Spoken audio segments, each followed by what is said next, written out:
Israël a-t-il l'intention d'attaquer l'Iran dans les mois qui viennent? Toujours est-il que les déclarations de Benyamin Netanyahou en ce sens se font chaque semaine un peu plus fermes, mais l'idée d'une offensive contre les installations nucléaires iraniennes est redoutée par une partie de la classe politique et de la population.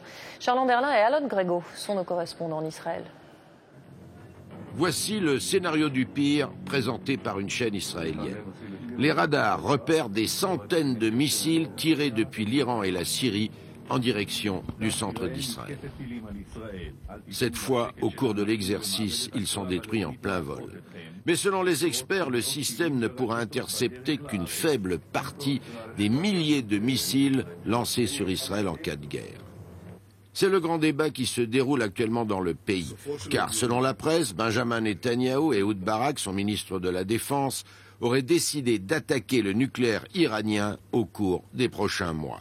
Cela en dépit de l'opposition de l'état-major qui voudrait réaliser l'opération de concert avec l'armée américaine. Mais cela, il n'en est pas question à l'heure actuelle. Même Shimon Peres, le président de l'État, a déclaré, contre l'avis du gouvernement, qu'Israël ne devait pas se lancer seul dans une telle aventure. Alors le public israélien s'inquiète et s'équipe en kit NBC. Les gens commencent à paniquer, à mon grand regret, mais il faut rester dans la juste proportion.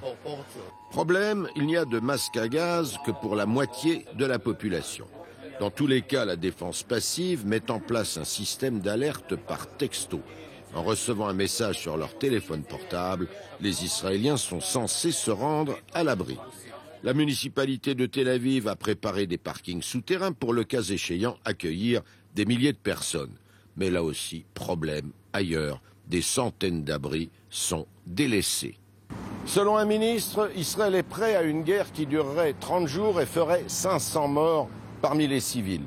Alors, la menace est-elle réelle ? Ou bien Benjamin Netanyahou bluffe-t-il pour amener la communauté internationale à durcir les sanctions envers l'Iran? On le saura au cours des 2 prochains mois.